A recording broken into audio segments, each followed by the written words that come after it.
Well, thanks for having me down here. And thank you for that really kind warm-up introduction. Appreciate it a lot. I have spent my entire career trying to figure out the big picture story of our times, going across many fields and looking out about 10 to 25 years in the future. I spend all my days doing that. I talk all over the world with people, with top experts for all kinds of things going on. And you folks spend your time creating wealth, managing these giant philanthropies. You don't have the time to do that. And so I spend a lot of what I do actually is spend time with C-suites, CEOs, boards, folks like yourself, trying to distill down what I'm learning and what I'm seeing and giving you kind of the context so you can make your kind of decisions and actually intersect with a lot of these big trends, big technologies that are happening there and help us make the most of it. Now, he mentioned so what I'm going to basically do here is an ambitious thing in 30 minutes. I'm going to try to tell you what's really going on. And I would say it's much more positive than the pervasive gloom and doom that we're getting through the media. And so I'm going to actually flip around and explain to you how many unbelievably positive things are happening. I'm going to try to tell you what's probably coming in the next 10 to 25 years. And again, that's where I spend all my time doing this. And I do have a pretty good track record, which I'm going to mention and give you a little sense of confidence in what I'm doing. I'm going to talk to you about what I think is possible to achieve in the next 25 years, and particularly around the idea of how we can solve climate change. How we can solve it, we can turn the corner on climate change. We can get a handle on global warming. We can basically adapt to what's happening out there. And I'm going to make reference to what you could do. There's only so much you can do in 30 minutes, but I'm going to try to touch on a million things like that. And later I'll be here for the whole conference into Monday. And also we can see what happens after this conference as well. I got to keep building on these kind of ideas. Now, what I did is I did a body of work. I was at the original Wired magazine. I did a body of work looking out for the next 25 years out of that 90s, which we'll get to in a minute here. But it went all the way to 2020, from the mid-90s to 2020. And so around when 2020 started coming up, we started looking at, these things are kind of clicking together. I decided to do another body of work that was looking out at the next 25 years. And this is a body of work for the last 3 years about the transformation. I was looking at the technologies that we're going to start to scale. I was going to look at the trends that we're going to start to really break hard. And I was starting to look at how could we, at the central piece of this, how could we actually solve climate change, among many of the other big challenges of our time that are kind of feel like they're stymieing us in politics and kind of economics, all kinds of things that are getting seemingly out of hand. Interestingly enough, I just dropped yesterday a kind of a magazine level story, a 10,000 word story that's going to be coming out later this month in Big Think, which is essentially a condensation of what I've been thinking about into what I see is we're really opening up another great era of progress. Weirdly, everyone's thinking of the world as we're in decline, we're flailing around. I actually think we're opening into about 25 years of incredible progress, which will be on par with kind of what happened after World War II, the kind of great booms coming off of World War II and others. Now that's a piece that can go in your library, and we'll get to that later. Instead, I'm going to try to do kind of in the biggest way possible, hit many of the things that I think is happening here today. Now, one way to start is to think for the last 40 years, let's say all the boomers here and some of the other folks that remember the megatrends world, there's been essentially a mega system that has been made up of interconnected subsystems. And that has become the familiar and very kind of we understand how this world was working. So for example, if you took the meta challenge of the last 40 years, you'd probably have to say something like terrorism, at least from an American or Western perspective, let's just put it that way, but also all around the world. But one of the things, our energy source was carbon. Our basic transportation was all rooted in the internal combustion engine. The culture was very boomer-centric, not just in America, but throughout the West and all over the world. Politics, because of that, actually was, you'd have to call it conservative, essentially. Economics was very much about liberating the private sector, of which many of you maybe benefited from that. Capitalism was maximizing shareholder value. Work was all physical, and production was industrial. And we basically got geopolitics worked on the Middle East because we had to keep the oil going, to keep the whole system going. Boom, boom, boom, boom, boom. We totally got that. Everyone gets that. Young people growing up thought, okay, this is the way the world works. I'm saying that entire system is essentially increasingly going to be the past. And so many of those systems are breaking down, are basically floundering right now, causing more problems than they're worth. And I would say you have to start thinking about those, we have to let go of that.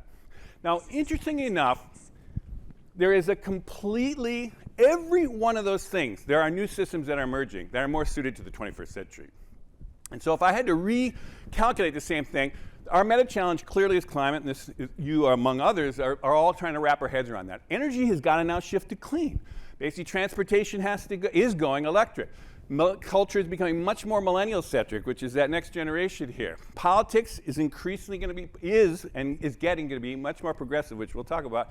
And economics is having a much more role of the public sector. Capitalism is broadening to all stakeholders, trying to get a handle on that. Work is going virtual increasingly. We're watching production. This is a little harder to wrap your heads around, into biological rather than industrial production, which is around synthetic biology and things I'll touch on.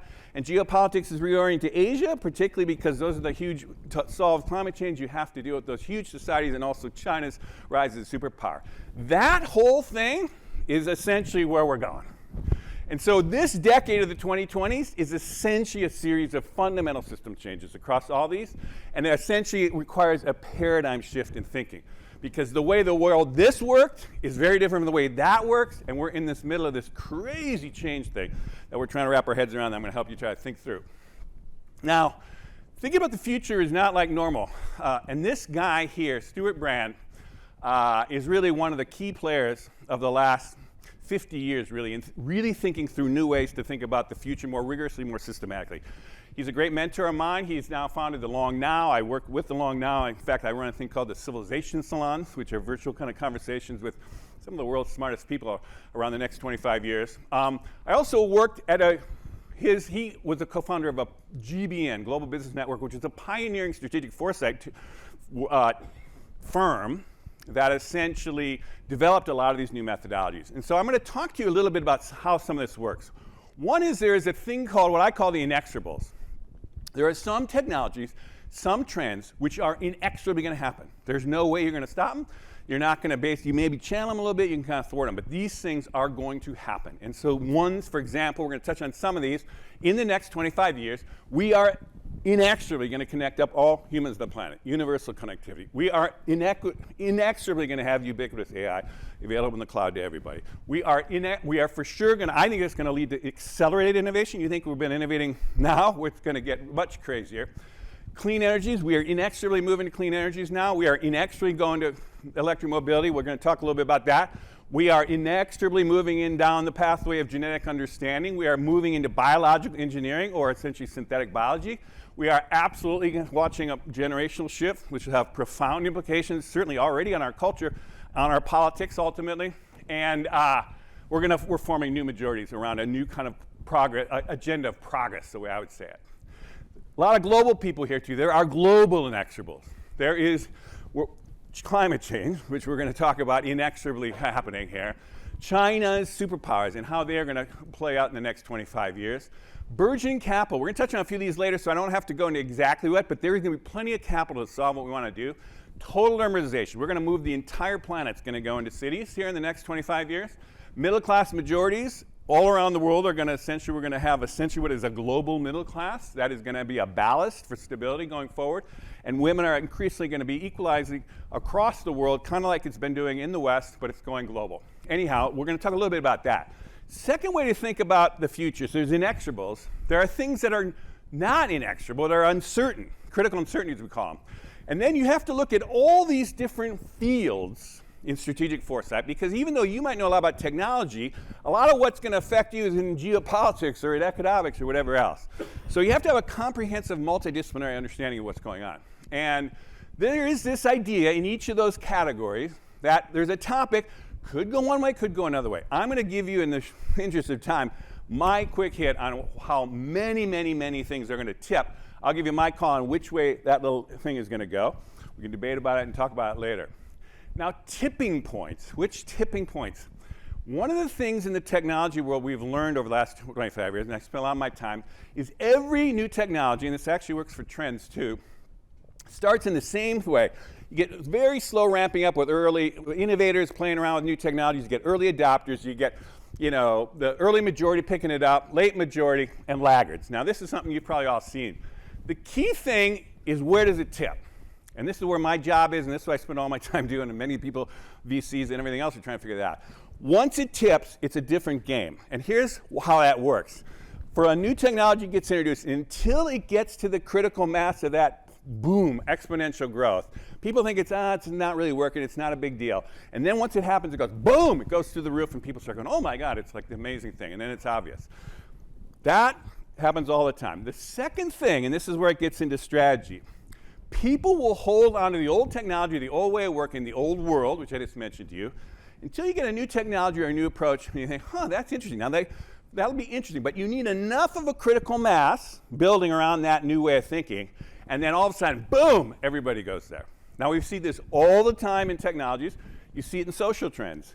You can treat women some way, one way, and then all of a sudden you get a kind of Me Too thing, and the whole idea of how women are treated in the workplace goes through big changes. As an example, I can give you a million other examples, but I think the point is, this happens again and again and again. And I'm saying we are going to go through a series of these things this decade that are just going to be very disorienting for a lot of people. Now, one of the reasons I kind of have talked with such certainty here is I did this 25 years ago, kind of a similar exercise. And this was a cover story in Wired I co-authored with probably the world's premier futurist at the time, which was Peter Schwartz. And Peter and I basically tried to figure out from the mid-90s what the hell was going to play out in a positive way. What were all the positive things that could actually happen in 25 years? Because at that time, people had no idea how a digital economy was going to work, how this new globalizing economy after the fall of communism, how is that all going to happen? And so we laid out this big idea. We also laid out, just incidentally, 10 things that could go wrong and that might try to stop this, but it was still, and those 10, weirdly, have all played out. One of them, we literally said, watch out for a global pandemic. And in fact, we said, watch out for Russia to go backwards and basically start threatening Europe. Boom, boom, there's your war in Ukraine. Anyhow, we hit those, and that's been kind of having fun banging around the internet the last year, because we were saying by 2020, all this stuff's going to happen. But here's the crazy thing. The positive stuff and the long-term trends of this, the things that really mattered from a historical lens, all happened. And here's one thing that happened is we said, this is a logarithmic chart, by the way, that these computers are going to get more and more powerful, doubling in power every 2 years. And this is exactly what played out for the last 40 years.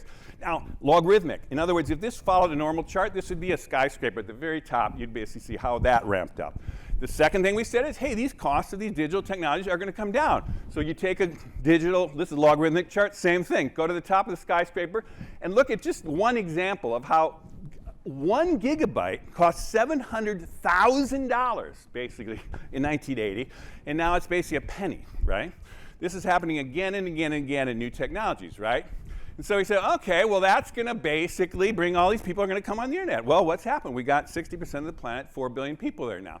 We basically said, you know what? These goofy startups and small companies are going to be the biggest, most powerful companies in the world. And what happened? Apple, which was literally almost broke when our story came out. They were 3 months from getting bankrupt and begging Steve Jobs to come back, basically became the first trillion-dollar company with a T. There was never been trillion-dollar companies. Wasn't just Apple. If you go back just 10 years ago, folks, roughly, these were the most valuable companies at the top of the food chain of the global economy. 3 oil companies, one that's a Chinese bank, and basically Apple, which had just had the iPhone. Like 2020, what happened? All the top commanding heights of the global economy. They were all trillion-dollar tech companies, all, by the way, sitting right here in the Bay Area or Seattle, all on the west coast of the United States. And we've since seen Tesla and others do that. Never before seen before, anything like this kind of wealth creation. And then, growth of the whole economy went up. That little dip, by the way, is the pandemic, which is now we're back. Basically, China. China was a middling country. It had $1 trillion GDP in 95, and it's now $15 trillion in a superpower. Basically, you watch the same thing happening in your stock market. When we came out with this in the mid-90s, the Dow was at 5,000. 5,000, and we said, it could get to 30,000. And people thought we were insane. Well, it hit 30,000 by 2020. So anyhow, not everything good, perfect, but a lot. There's ways you can actually systematically think about the future. And so I'm going to give you some of the ways to think about that now as fast as we possibly can here. One thing I do want to point out to you, since this is climate, is how unbelievably challenging this problem is, by the way. And most people here, I'm sure there's not a lot of climate deniers here, but this is CO2 in the atmosphere from the time of Jesus to the Industrial Revolution when it started going off the charts. So there's clearly it's the Industrial Revolution happening. It gets worse than that. You go back to when human beings started. Homo sapiens appeared about 300,000 to 200,000 years ago. Humans have never seen carbon like what we're starting to do here. These are ice ages, up and down, by the way. It's and that is a bad direction to go. So what we've watched now since the Industrial Revolution, these regions. One of the things that's happened, this is how who's responsible for putting the carbon in the atmosphere. Now, what the good news of this is that basically for the last 40 years, the United States, the more developed countries, and Europe have flatlined. Meaning we can actually figure out how to kind of grow our economies on kind of large amounts of energy and basically keep carbon from the atmosphere. What we have to do, which is what the whole COP thing is, we're trying to figure out these scenarios, is how do we not only just flatline them, but drive them down? This is the whole thing that's on it. Now, I just kind of laying that out there because, again, I don't maybe have to worry about converts, although in many contexts I have to spend time explaining to people that this is happening. But anyhow, this is happening. The good news is all these technologies that are going to help us are actually hitting those tipping points. Clean energy is one of them. That basically is tipped. Basically, it is now, so I'm just not even going to, and this is pretty clear to people. So, for example, we have watched the comparable drop of price of solar cells, boom, over the last 40 years, to the point now where we are watching essentially the ramping up of solar energy on that kind of hockey stick. It is now for the last 20 years, logarithmic doublings for the last 20 years. And it's expected to, in fact, continue on that as you hit more and more economies of scale. And we are watching here in the United States, for example, this is an idea, that the default way of the build out of solar in the United States is the red, but we have to hit to get off, basically clean energy by the goal of 2035, which is a Biden goal. This last package that just went through, $370 billion, is now going to basically get us almost within range of that. And so and also now global finance is starting to move that in the same direction. Same thing about electric cars. If you would have gone back just this last decade, the 2010s, and said, are we going to basically go to tip to electric cars? Boom, people would have thought, nah, probably not. Boom, that is tipped. Now we've watched this thing happen thanks to Tesla and the whole thing. The entire global auto industry is now going. So, and why is that? Costs of lithium batteries have come down. Boom, this is the last decade when it happened. Basically, it's expected to go down another 2 to 3 times in this coming decade. That's to 2030. We're watching already the hockey stick going up in electric vehicles around the world. It is now hitting, we're watching the projections. This is different regions.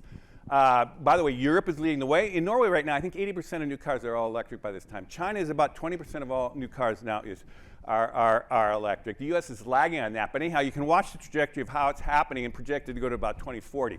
The other way to think about this is how we're going to supersede. We're going to phase out the internal combustion engine and ramp up the others. This, again, is the 2040. All these are reliable things. If we had more time, we'd go more depth about where it's coming and the nuances of this. But basically, that's happening. Now, in this kind of, there's one way to think about technology and how that's happening. I'm going to tell you here, it's like you cannot understand the next 10 to 25 years without really understanding what's going to happen in politics. Because everybody sits there and wrings their hands and said, oh my God, what a mess, we'll never get anywhere. And I'm going to make a call here, and I'm just going to give you my best shot, and we don't have enough time to really go into nuance here, but I'm going to basically tell you what I think is going to happen. And I think, to my mind, without getting partisan, I'm just saying, I'm just going to lay this out. The main thing you have to understand about politics is we are going through a massive generational shift. This is in America, but all around the world. And this is something for your crew, regardless of politics, you should understand this. This is the population of the United States right now, or as of 2020, essentially by generations. That is the crew in the middle there. It's people that are essentially in the workforce, essentially, and essentially are buying things. The others are kind of don't matter in the same way to an economy. As you can see, the baby boomers are already on their way to retirement, and those numbers are going down because they're dying off. You just push this out to 2030. That is America in 2030. All boomers retired, many of them dying off significantly, and you've got a double-barreled generations of the millennials and Gen Z are the absolute dominate force in American politics, around the world, European, the whole thing. And Gen Z is very aligned with millennials on all kinds of values, not just, hey, climate, There's not a climate denier in the entire generations. But also, racial equity, all kinds of stuff that are happening around this stuff. This is why you're watching these issues are shifting, and they're shifting very dramatically. You just keep playing this thing out, and the era that we're talking about here, the 2050, is that we don't know what's going to come in the wake of the kids of these generations. But that is driving many, many changes, but it's going to drive political change. The other thing that's happening here in the United States, and I know there's a lot of foreigners here, there have been two great booms of immigration. One in the late 19th century, early 20th century, that's this first one, throttled back to nothing, basically. And a second boom that really accelerated started in the 80s, actually. This was all European-centric, literally, wouldn't let anybody else in. And that was essentially open to the world, which was much more diverse than people of color. So we're watching here in the United States this thing where the percentage of people of color are inexorably building, and white people are basically coming down. So what is happening is this country by 2045 or even 2040 is going to be majority of people will be people of color. California, you're sitting right here. California is 35% of the state is white right now. 35%. It's a real minority. There are more Latinos in California than there are white people right now. And that, it still works. It's great. We love the place. I'm here. It's like, this is not apocalyptic. This is just what's happening.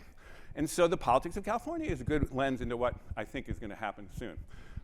Politics is going to, there's always been this back and forth in politics between more government, more market, essentially progressive eras or conservative eras. I think we're tipping into this other one. Regardless of your own politics or what you want to see, I'm just saying, I think this is happening.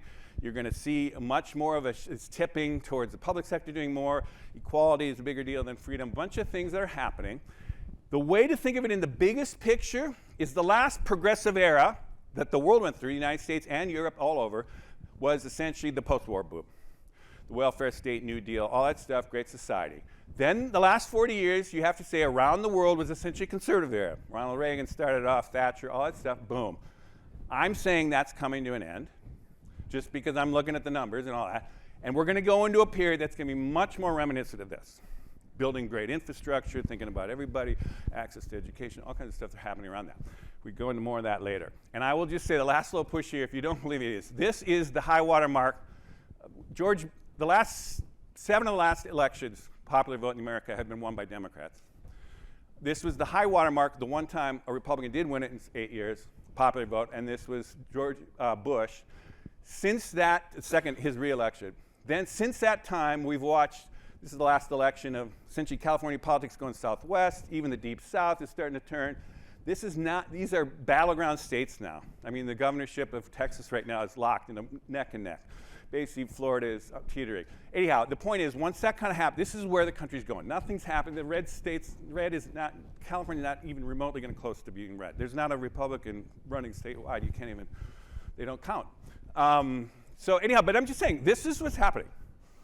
And so you should think about, oh, that's the world we're going to do. Paradigm shifts and booms.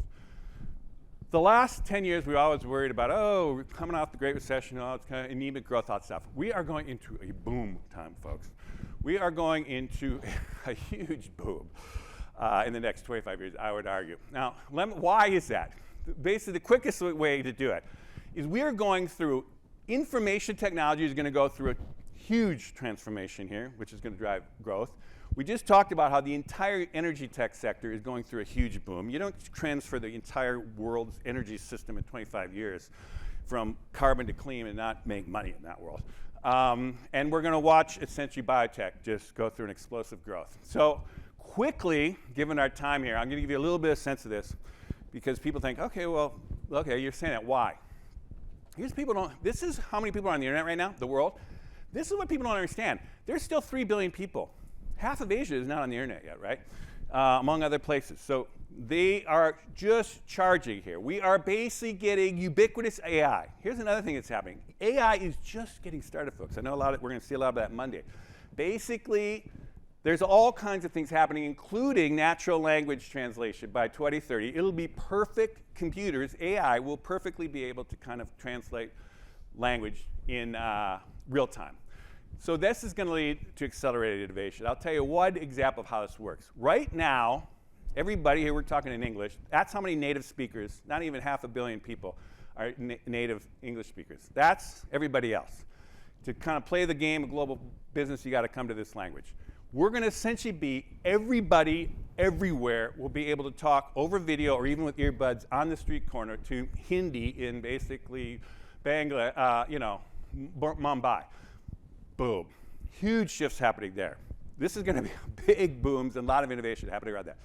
Biotech, because I know this is important. This is an important piece of the biotech era here, or of the sustainability piece here. And I think it's not quite fully tipping, but watch for this to happen.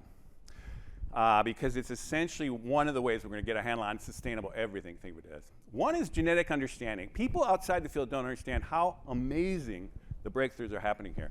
I'll give you one example. Another logarithmic chart here, right? It cost $2 billion in 15 years to crack the first human genome. It is now $1,000. Any of you here can get it for $1,000. It's going to $100. There's a company, there's a startup in Berkeley right now. It's gotten down to $100. That is twice the pace of innovation and cost reduction that the computer industry went through with Moore's law. Boom. Second thing is we're now understanding how all biology works, and essentially we can actually manipulate this. And so what happened basically in the last decade, we figured out how to engineer, genetic engineering with CRISPR right about here. And so you watch VC money going boom, right into basically that field, because now we're opening up the whole field of biological engineering. This is essentially, and so here's where it goes to the next level. People haven't thought this through. This is what they call synthetic biology. We can now essentially engineer, not just through genetics, but through essentially driving how cells work, what we want, engineer essentially all living things. Now, one of the things that's going to happen with this is cultured meat. And I'm going to give this, we're going fast here, but basically it's almost tipping. I don't know. We'll have to see about this. But here's what's going to happen here, folks. Because of climate change, this is beef. That beef, cattle are horrible on, for essentially the CO2, basically. It's much better if you're going to eat meat, do pork or chicken, basically. But here's what's happening. Everybody in the world, all these middle-class people in the world, they basically want to basically eat meat. So what's happening now is essentially we can take the cell of the meat, we put it in a vat, you give it the same nutrients, amino acids, all that kind of stuff that basically the cows will eat when it's roaming around out there in the field. And you can grow it much more efficiently, 70% more efficient. It's actually meat. It's exactly tastes like meat because it is the meat cells. You don't have to even kill the animals. You just take a cell and you start growing in the vat. This thing is happening. There are 80 startups right now in the Bay Area on this kind of thing.